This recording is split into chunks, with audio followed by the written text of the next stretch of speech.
Hola, buenos días. Bendiciones infinitas del soberano del universo a través de su Hijo. El capítulo de hoy es la continuación del llamamiento de Moisés para liberar al pueblo de Israel de la esclavitud en Egipto.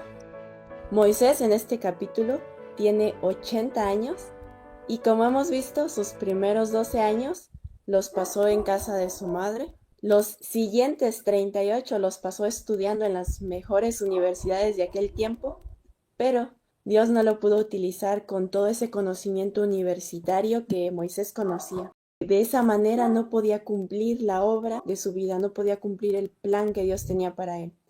Por lo tanto, Dios lo mandó 40 años al desierto a cuidar chivas. El objetivo era desaprender toda esa enseñanza humana estando en contacto con la naturaleza. Esta parte de su vida, estos 40 años que Moisés vive en el desierto, exigen de Moisés una lucha casi a muerte. Él tenía que aprender a renunciar al error y aceptar la verdad. Durante este conflicto de su vida, Dios fue su ayudador. Un hombre acostumbrado a tener toda la riqueza, a vivir en el palacio, pues ahí cambia totalmente su vida y comienza a llevar una vida de un ganadero, cosa a la que no estaba acostumbrada Moisés. Pero cuando el conflicto fue demasiado severo para sus fuerzas humanas, Dios lo ayudó, Dios lo sustentó, Dios lo fortaleció. Y es ahí en el desierto donde va a aprender de la naturaleza, porque en ese tiempo pues no había Biblia escrita, pero sí que estaba el carácter de Dios revelado a través de la naturaleza. En esos 40 años que Moisés está en el desierto es cuando escribe el libro de Job y de Génesis. Son los primeros libros de la Biblia que se escriben y el escritor pues es Moisés. Allá mismo en el desierto forma su familia, como veíamos la semana pasada. Y un día, viéndose viejo, acabado, cansado, a punto de morir, Moisés escribe el Salmo 90. Y cuando leemos este salmo, podemos ver la condición o el autoconcepto que tenía Moisés de sí mismo. Él menciona en el Salmo 90 que los más robustos y los más longevos de aquel entonces llegaban a los 80 años, que ese era el límite máximo de aquel tiempo para vivir. Y él mismo ya tiene 80 años, así que en cualquier momento él está esperando pues el día de su muerte. En esta ocasión, Moisés le pide a Dios que lo alegre conforme a los días que lo ha afligido, porque él está llevando una vida de aflicción, porque siendo el heredero al trono en Egipto, ahora él está cuidando ovejas. Y esos cambios en la vida son duros, son difíciles de aceptar y nos humillan realmente cuando de un estrado, de algún lugar alto y terminamos haciendo otro trabajo, eso cambia el carácter, eso deja huellas en nuestra vida. Así afligido, triste, ya viendo qué día se va a morir sin haber hecho nada en su vida, él espera que Dios pueda alegrarlo. Pero veíamos que contrario a todas las perspectivas de Moisés, que están escritas en el Salmo 90, Dios recién lo va a iniciar a utilizar para que cumpla el plan de su vida. Ese propósito con el cual nació, y era ser el libertador de Israel. Llegar a ser un paralelismo con Cristo, quien es nuestro libertador. Pero ahora este ancianito ya no confía en sí mismo, ya no confía en sus capacidades, así que rechazó el llamado que Dios le estaba haciendo. Capítulo 4. Sin embargo, Moisés protestó de nuevo. ¿Qué hago si no me creen o no me hacen caso?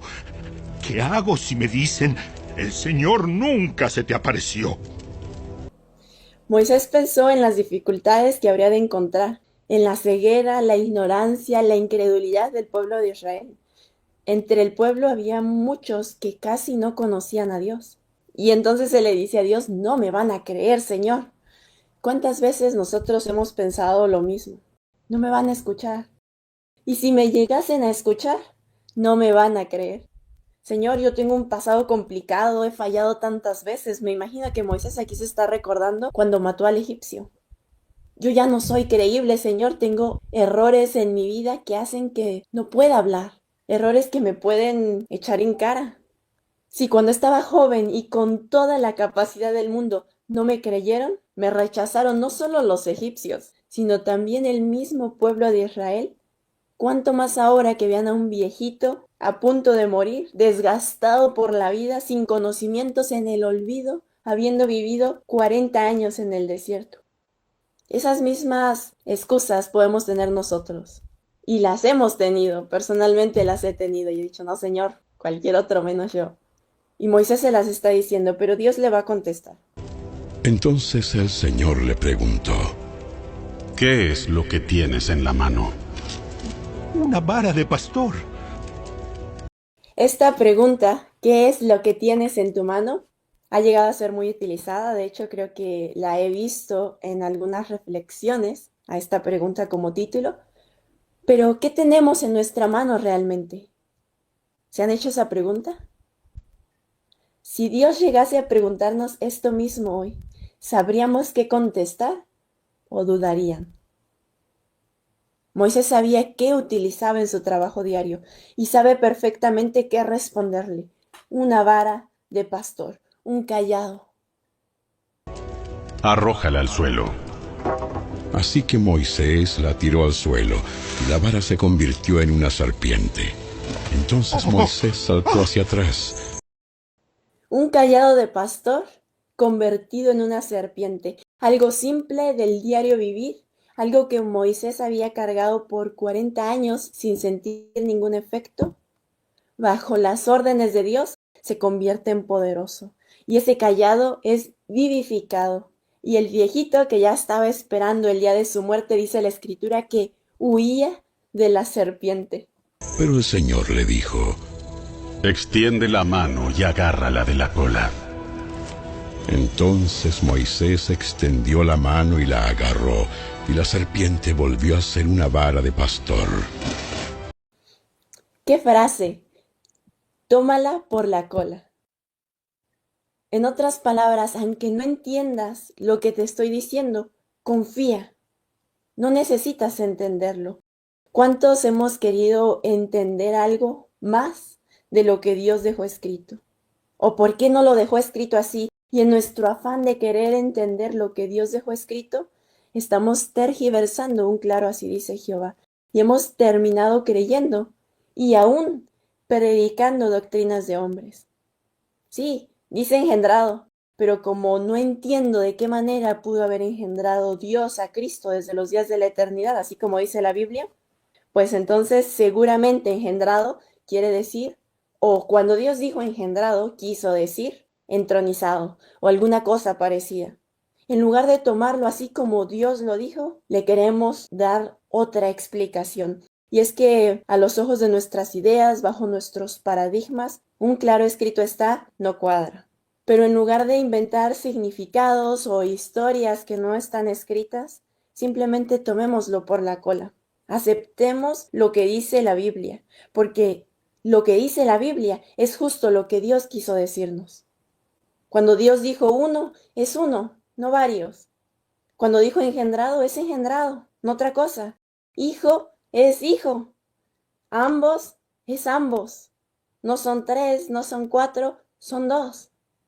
Y ahí no caben doctrinas de hombres. Y cuando nos pregunten por qué crees así, porque así lo dijo Dios. Y aquí Moisés, aunque puede parecer una locura, tomar una serpiente por la cola, Moisés obedece. Aunque no sabe qué va a pasar, si él toma la serpiente por la cola, acepta lo que Dios dijo. Y de esta manera vuelve a tener su cayado en su mano. Realiza esta señal, y ellos creerán que el Señor, el Dios de sus antepasados, el Dios de Abraham, el Dios de Isaac y el Dios de Jacob, de veras se te apareció. El pueblo de Israel tenía que identificar que Dios había hablado con Moisés. Y por eso es que Dios le dice exactamente de quién es Dios y quién es. El capítulo anterior veíamos que le dijo hasta su nombre. Pero aquí le está recalcando a Moisés quién es, porque el pueblo tenía que identificar con quién es que había estado hablando Moisés. Y a las personas que aún no saben quién es Dios y que todavía dudan de lo que está escrito, les he dicho, simplemente cuando ores, órale al Dios de Abraham, de Isaac y de Jacob, al soberano del universo, al creador de todo cuanto existe, y puedes tener la seguridad de que no te vas a estar equivocando de Dios. Vas a estar hablando con el Dios correcto, con el Dios verdadero. Y ten la seguridad de que este Dios, que es el Dios de nuestros antepasados, el Dios de la Biblia, el Dios que conocía a nuestros pioneros de la iglesia adventista, te va a comunicar su verdad. Como dijo el apóstol Pablo, te va a quitar el velo para que reconozcas que Jesucristo es el Señor y que ese Señor es el Espíritu, y donde está el Espíritu del Señor, ahí hay libertad. El pueblo de Israel, para poder ser libre, tenía que conocerlo, tenía que recordar quién es Dios. Muchas personas cuando hablan de este tema dicen, no, es que eso es muy complejo, conocer a Dios para nosotros como humanos. Pero cuando estemos en el cielo, allá lo entenderemos. Aquí no podemos conocer a Dios, pero solamente conociendo la verdad podemos ser libres. Y si no conocen a Dios, ¿cómo pueden confiar en alguien a quien no conocen? Así que Dios le da tres evidencias que apelan a los sentidos para que tanto Moisés como el pueblo de Israel y aún el mismo faraón queden convencidos de que uno más poderoso que el rey de Egipto se ha manifestado entre ellos. Luego, el Señor le dijo a Moisés: Ahora mete la mano dentro de tu manto. Entonces Moisés metió la mano dentro de su manto, y cuando la sacó, la mano estaba blanca como la nieve, afectada por una grave enfermedad de la piel. Ahora vuelve a meter la mano dentro de tu manto. Así que Moisés metió la mano de nuevo, y cuando la sacó estaba tan sana como el resto de su cuerpo. La lepra era una enfermedad incurable y muy temida en aquel entonces. Pero aquí estaba el dador de la vida, el médico divino, dando vida y quitando la vida al callado. Como dice el profeta Oseas, curando lo que Jehová hirió, porque enfermó su mano y después la curó. El Todopoderoso estaba haciendo lo imposible, actuando contrario a las leyes físicas que una vez había establecido. El Señor le dijo a Moisés: Si no te creen ni se convencen con la primera señal milagrosa, se convencerán con la segunda. Y si no te creen ni te escuchan aún después de estas dos señales, entonces recoge un poco de agua del río Nilo y derrámala sobre el suelo seco. En cuanto lo hagas, el agua del Nilo se convertirá en sangre sobre el suelo. Dios le estaba dando a Moisés la seguridad de que sí le iba a creer el pueblo. Tienes todas las herramientas, tienes todo mi poder. Aún así, el siervo de Dios estaba anonadado, acongojado y temeroso exclamó: Pero Moisés rogó al Señor: Oh, Señor, no tengo facilidad de palabra, nunca la tuve. Ni siquiera ahora que tú me has hablado. Se me traba la lengua y se me enredan las palabras. Este joven, que era el próximo en línea para llegar a ser el faraón de Egipto, que había estudiado en las mejores escuelas de aquel entonces, conocía el arte de la guerra, sabía varios idiomas, conocía de historia, pero ahora le está diciendo a Dios: se me olvidó hablar. Estos 40 años en el desierto me han hecho olvidar el idioma de Egipto. Y como muchos, Moisés lo toma como su mejor excusa. Señor, no sé hablar, no me van a entender, porque a mí ya se me olvidó hablar. El ser humano se habría evitado este largo periodo de trabajo y de obscuridad por considerarlo una gran pérdida de tiempo, porque perdió hasta la capacidad para hablar el joven. Pero la sabiduría infinita determinó que Moisés había de ser el caudillo de su pueblo y que debía de pasar estos 40 años haciendo el humilde trabajo de pastor. ¿Cuántos no hemos dicho como Moisés? No sé hablar, me da pena, se me olvidan las palabras, me pongo nerviosa, no puedo, es que hablar no es mi don, eso no es para mí. Y es que todos lo hemos dicho, pero el llamado de Dios está. Y si Dios nos está llamando, Él nos va a capacitar. Y no crean que Dios utiliza a lo preparado, a lo estudiado, más bien utiliza a lo pobre, a lo necio, a lo vil, a lo despreciable, a lo ignorante, para así humillar a los sabios y a los que creen que son poderosos y que tienen el conocimiento. Y cuando llama a una persona que es erudito, que es así como Moisés, bien inteligente, que estudió, lo tiene que llevar al desierto, para que pueda desaprender muchas cosas que aprendemos en las universidades. Así como hizo con Moisés, como hizo con Pablo y con varios otros que eran personas reconocidas por la sociedad. Y en esta cuarta ocasión, Moisés habla con excusas y le dice, hay otros más capacitados. No me creerán, no sé, voy a fracasar. Ni hablar sé, Señor, estás equivocándote de persona. Y Dios con paciencia le contesta con una pregunta. Entonces el Señor le preguntó: ¿Quién forma la boca de una persona? ¿Quién decide que una persona hable o no hable? Que oiga o no oiga. Que vea o no vea. ¿Acaso no soy yo el Señor? Ahora ve, yo estaré contigo cuando hables y te enseñaré lo que debes decir. ¿No soy yo, le dice Dios, el que doy el hablar y quito el hablar? ¿No yo hice a los sordos, a los ciegos y también a los que oyen y a los que ven, a los que hablan? ¿No me crees capaz de hacerte idóneo para la obra para la que te estoy llamando? Ve, que yo voy a hablar por medio de ti. ¡Qué amor, qué paciencia, qué misericordia de parte de Dios! Y es importante que hagamos esta promesa de Dios nuestra, que aceptemos ese llamado, aunque tengamos 80 años como Moisés, aunque tengamos 50 como Guillermo Miller, y si somos más jóvenes también, porque el que nos ha llamado nos capacitará para la obra para la que nos está llamando. Pero Moisés suplicó de nuevo: Te lo ruego, Señor. Envía a cualquier otro. Por quinta vez Moisés dice, manda a otro. Ahora Moisés ya no tiene ninguna excusa que inventarse. Solo puede decir, manda a otro, Señor. Manda por medio de quien tienes que mandar. Te estás equivocando de persona. El mensaje seguramente era para alguien más. Estoy recibiendo un mensaje equivocado.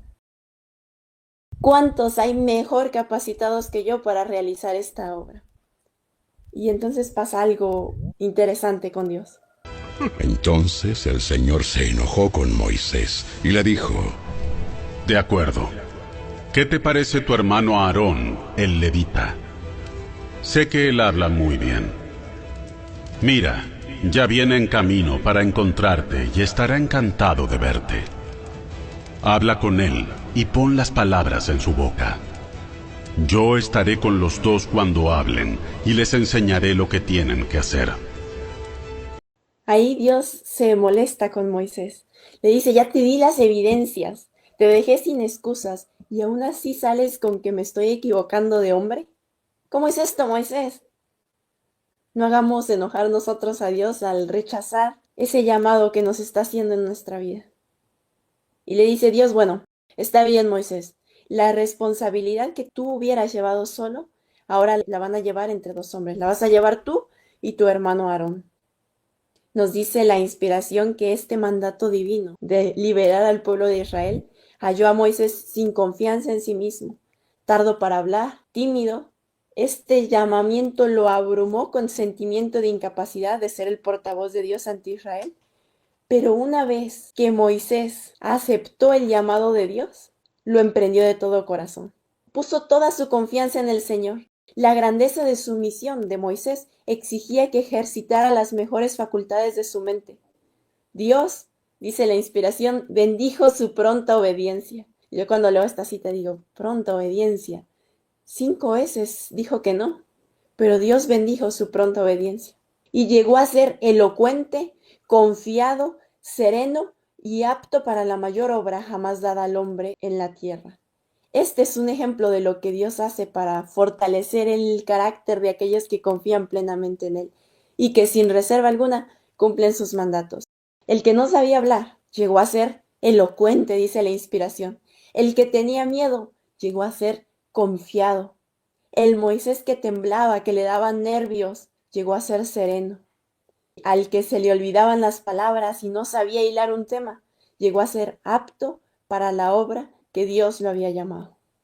Eso mismo puede pasar con nosotros. Esa promesa que fue promesa para Moisés es también promesa para nosotros.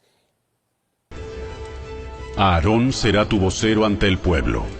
Él será tu portavoz, y tú tomarás el lugar de Dios ante él al decirle lo que tiene que hablar. Lleva contigo tu vara de pastor y úsala para realizar las señales milagrosas que te mostré. Dios le dice claramente a Moisés que tome esa vara de pastor con la que has hecho las señales milagrosas. No tomes otra, toma este cayado. ¿Ustedes saben a quién simboliza el cayado de pastor en la Escritura? Salmos, el capítulo 23, nos dice que Jehová es el pastor y que la vara de Jehová, su cayado, nos infunde aliento. ¿Quién sopló aliento en la nariz de Adán? Cristo. Este cayado simbolizaba a Cristo. Él es el que infunde aliento santo, así como dice Salmos, el capítulo 23. ¿Y cuántas veces somos tentados a tomar a otro, que no es Cristo, para llevarlo con nosotros, para que esté en nosotros? Dios le dice a Moisés, lleva este cayado, no otro. Necesitamos ese espíritu vivificante, el espíritu de Cristo, porque Él es el que infunde el aliento. Como dice la inspiración, Cristo mismo despojado de su personalidad humana e independiente de ella. Y es que ahora no es seguro recibir el espíritu de otro. Así como para Moisés, en ese tiempo crítico, no era seguro coger otro cayado, tomar otro cayado. Moisés se queda sin palabras, no contesta y acepta el propósito de su vida.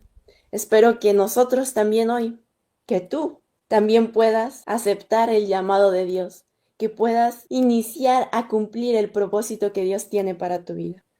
Por 5 veces Moisés se había negado, había puesto pretextos, no quería seguir el plan de Dios, pero cuando acepta el llamado, dice la Escritura, que Moisés se rejuveneció.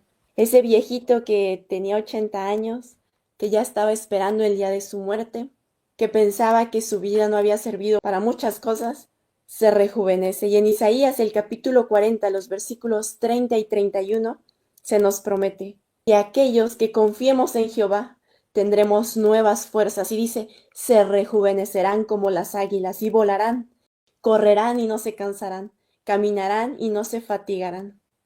Este viejito de 80 años, que ya decía que los más longevos apenas si vivían los 80 años, ahora tiene un propósito para su vida y esto lo rejuvenece, lo fortalece. Estudios que se han hecho en las zonas azules, que es donde hay centenarios, personas que viven más de 100 años, dice que una de las cosas que estas personas tienen es que tienen un propósito en su vida. Son útiles, se sienten necesarios. Y Moisés vive hasta los 120 años. Y dice la Escritura que fuerte, con vigor, subiendo montañas, viendo perfectamente con una visión clara y nítida, y con la energía y la lozanía de un guerrero que se acuesta para dormir, así murió, simplemente acostándose a dormir, no débil como estaba en el momento antes de la llamada de Dios. La inspiración nos dice que el hombre obtiene poder y eficiencia cuando acepta las responsabilidades que Dios deposita en él, y procura con toda su alma capacitarse para cumplirlas bien. Por humilde que sea su posición o por limitada que sea su habilidad, el tal logrará verdadera grandeza si confiando en la promesa divina, procura realizar su obra con fidelidad. ¿Cuántos anhelan ese poder y esa eficiencia? La clave para obtenerla es aceptar el llamado de Dios. Y aquí vemos el proceso que Dios sigue con Moisés para hacerlo sentir necesario.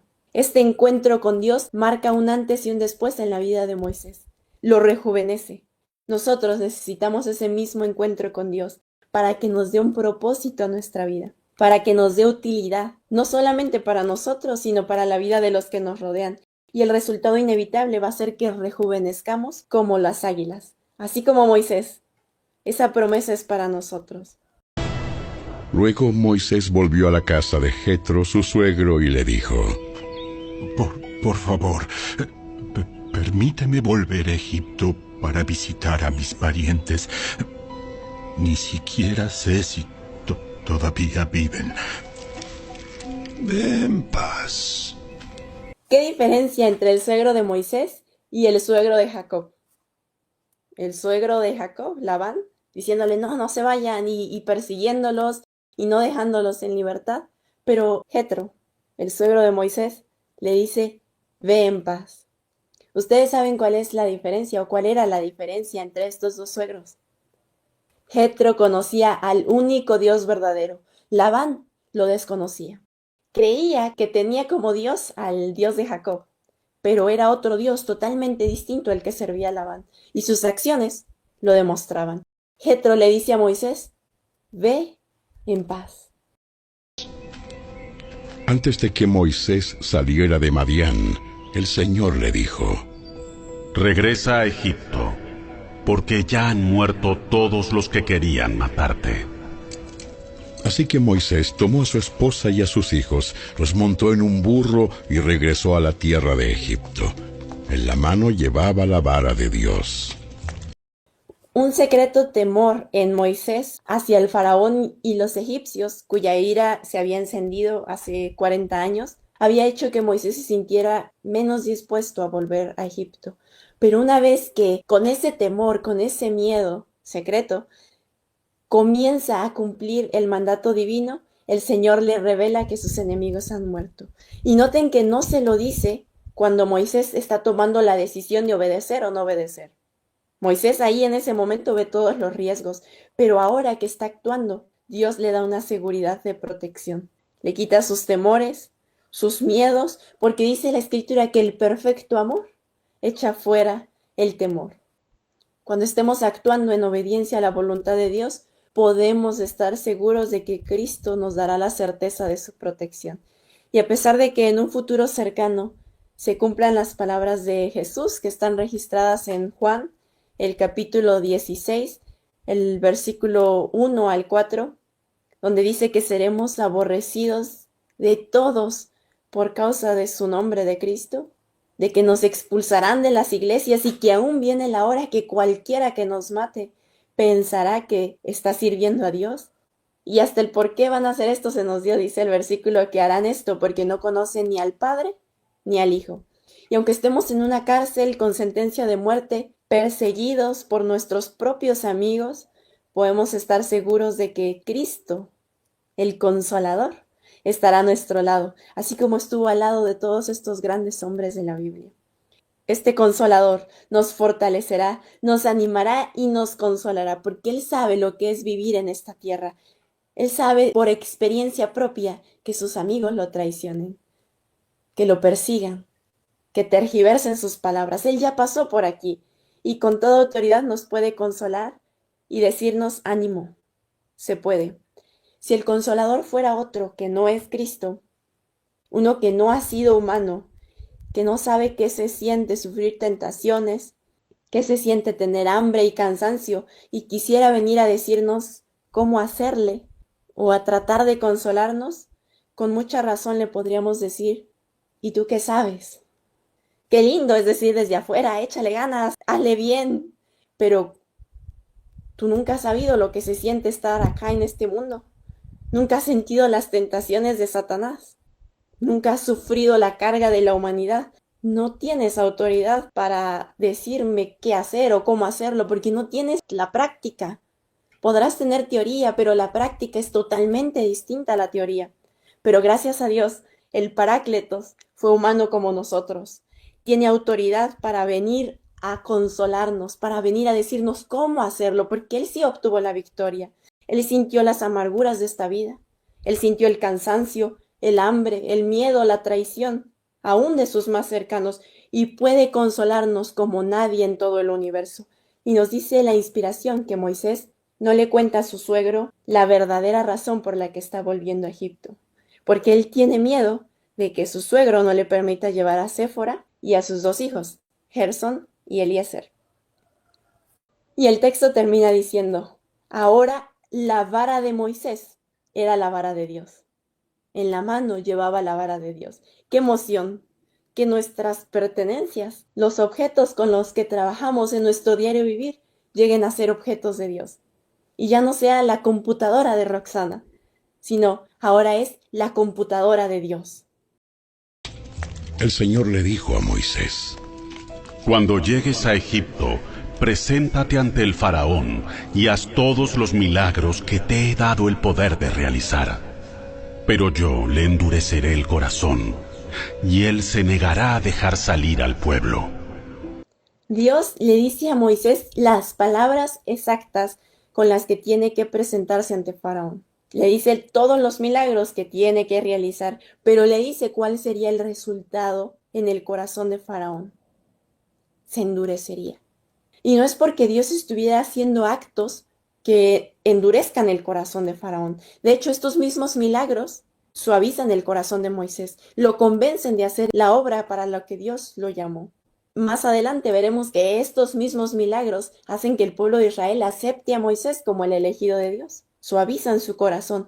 Pero estos mismos actos, los mismísimos milagros, provocan el endurecimiento del corazón de Faraón, provocan rebeldía. Y eso mismo puede pasar en nuestros corazones.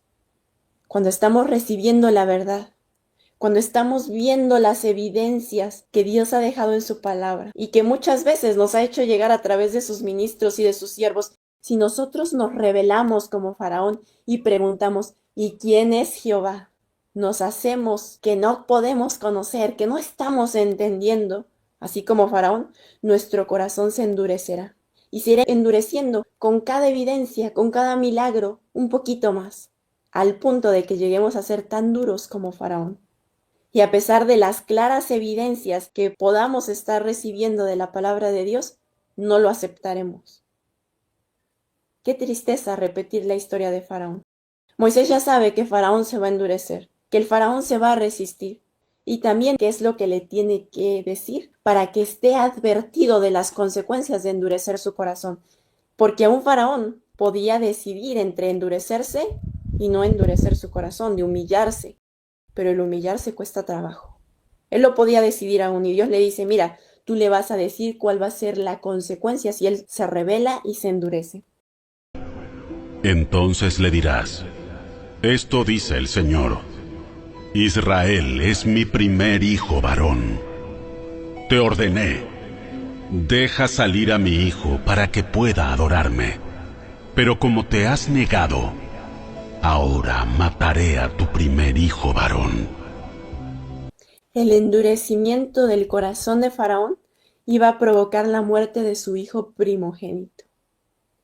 ¿Cuántas veces hemos visto en lo poquito que hemos leído de la Biblia en este año bíblico que el desvarío de los padres ha llevado a la ruina a sus hijos?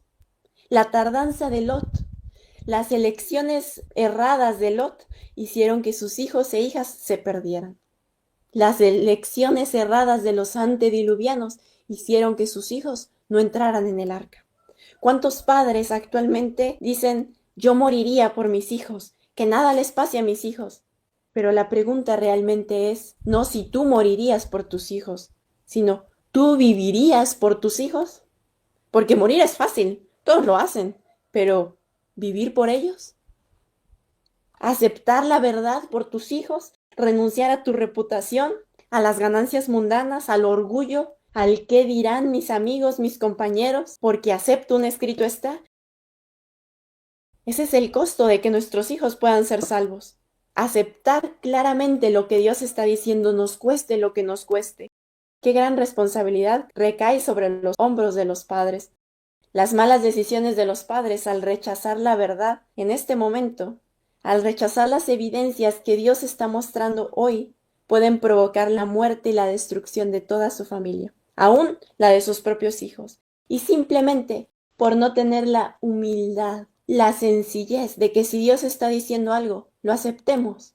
De que si Dios en su palabra nos ha dicho que hay que hacer esto, que Él va a hacer el querer como el hacer, que Él tiene un hijo, que Él es el único Dios verdadero, no nos rebelemos contra estas afirmaciones claras de Jehová. Porque como en el caso de Faraón, puede costarnos la vida de nuestros más amados. Rumbo a Egipto, en un lugar donde Moisés se detuvo con su familia para pasar la noche, el Señor enfrentó a Moisés y estuvo a punto de matarlo. Pero Séfora, la esposa de Moisés, tomó un cuchillo de piedra y circuncidó a su hijo. Con el prepucio tocó los pies de Moisés y le dijo: Ahora tú eres un esposo de sangre para mí. Cuando dijo un esposo de sangre, se refirió a la circuncisión. Después de ese incidente, el Señor lo dejó en paz. Mientras Moisés se alejaba de Madián, tuvo una terrible y sorprendente manifestación del desagrado de Dios. Se le apareció un ángel en forma amenazadora. Ustedes saben que la forma amenazadora es con la espada desenvainada. Aparentaba que iba a matar inmediatamente a Moisés. No se le da ninguna explicación del por qué está apareciendo este ángel para destruirlo, pero Moisés recordó que había desdeñado uno de los requerimientos de Dios, esto por ceder a las persuasiones de su esposa, y no había circuncidado a su hijo menor, a Eliezer. No había cumplido con la condición que le podía dar a su hijo el derecho de recibir la bendición. Moisés lo omite, dice, no lo vamos a hacer, por ceder con su esposa.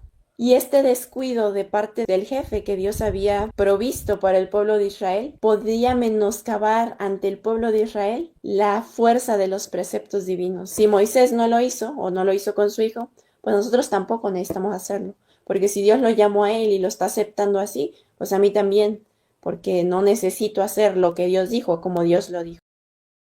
Séfora, temiendo que su esposo va a morir, realiza ella misma el acto, y esta es la única ocasión que una mujer circuncida a alguien. Todo el tiempo son hombres quienes realizan este acto. Aquí es cuando ella nombra a Moisés esposo de sangre.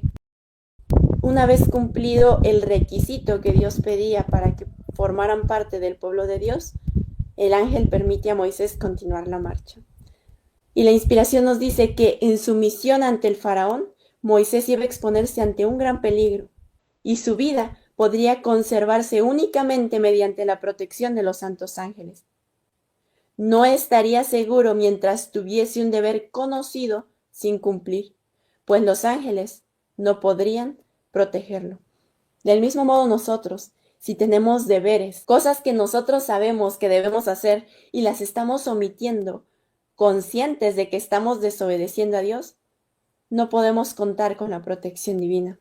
La inspiración nos dice que en el tiempo de angustia que vendrá inmediatamente antes de la venida de Cristo, los justos serán resguardados por el ministerio de los santos ángeles, pero no habrá seguridad para el transgresor de la ley de Dios. Los ángeles no podrán entonces proteger a los que estén menospreciando uno de los preceptos divinos. Necesitamos perfección de carácter antes de que termine el tiempo de gracia. ¿Cuántos adventistas actualmente creen que continuaremos pecando hasta que Cristo aparezca? Pues en esta historia vemos que no. Si mantenemos pecados, si nos mantenemos transgrediendo la ley de Dios hasta el tiempo de la venida de Cristo, no podremos ser protegidos por los ángeles durante el tiempo final. Moisés, al ver el peligro y la responsabilidad que podría correr en Egipto, manda a Séfora y a sus hijos de vuelta con su suegro y continúa el viaje hacia Egipto él solo. Ahora bien, el Señor le había dicho a Aarón: Ve al desierto para encontrarte con Moisés. Así que Aarón fue a encontrarse con Moisés en el monte de Dios y lo abrazó. Moisés le contó todo lo que el Señor le había ordenado que dijera, y también le contó acerca de las señales milagrosas que el Señor lo mandó a realizar. Ya me imagino, 40 años sin verse, sin hablar, sin escribirse, porque en ese tiempo no había celulares, y se tienen que poner al tanto. Moisés tiene que enterarse de lo que había pasado 40 años en Egipto, y Aarón tiene que enterarse de lo que vivió Moisés 40 años en Madián. Una plática larga y tendida, toda la noche platicando. El lugar donde se encuentran es el monte de Dios, es en el monte Sinaí. No solo se platica en lo que han vivido, en dos lugares totalmente distintos, sino que Moisés tiene que instruir a Aarón de todo lo que el Señor le había ordenado, de todas las señales milagrosas que iban a hacer, de lo que tenían que decir, y lo instruye de cómo es que tienen que realizar la obra. Porque Dios solamente le dijo a Aarón: sal y encuentra a tu hermano que viene en camino por el desierto. Qué lindo que el Señor ponga en nuestro camino a personas especiales personas que nos van a aligerar la carga y que nos van a ayudar en esta obra que el Señor nos ha llamado a que realicemos. Estos dos hermanos se unen para liberar al pueblo de Israel. Cuando Jesús mandó a los discípulos a la gira misionera, también los mandó de 2 en 2. Porque 2 son mejor que 1. Si uno cae, el otro le levanta. Hacen equipo. Luego, Moisés y Aarón regresaron a Egipto y convocaron a todos los ancianos de Israel. Aarón les dijo todo lo que el Señor le había dicho a Moisés, y Moisés realizó las señales milagrosas a la vista de ellos. Entonces el pueblo de Israel quedó convencido de que el Señor había enviado a Moisés y a Aarón. Cuando supieron que el Señor se preocupaba por ellos y que había visto su sufrimiento, se inclinaron y adoraron.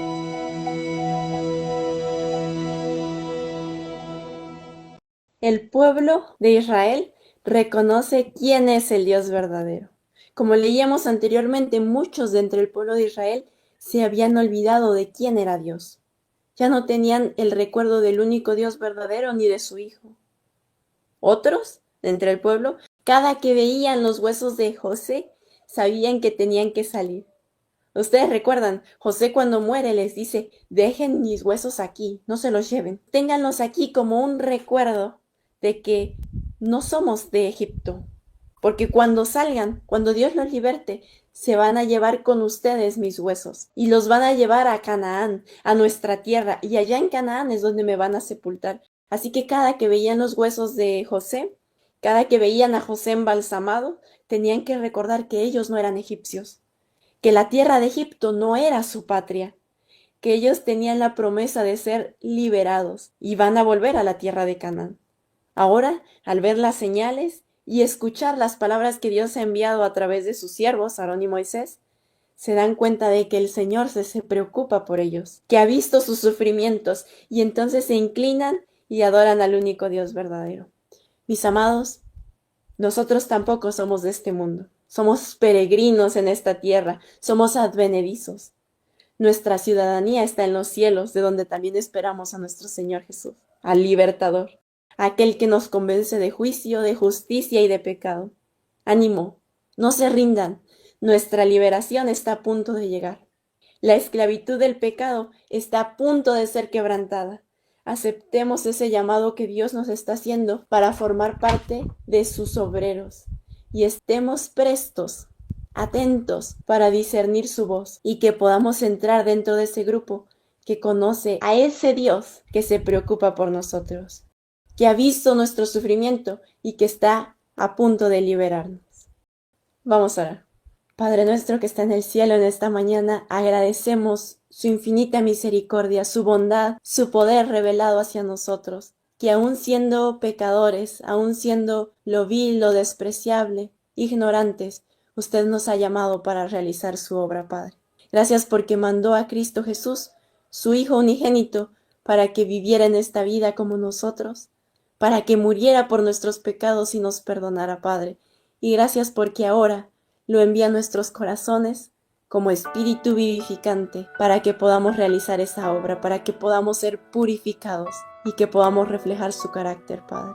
Por favor, fortalézcanos, que la podamos realizar de acuerdo a su voluntad y que como Moisés podamos ser rejuvenecidos para que podamos ser de bendición para los que nos rodean.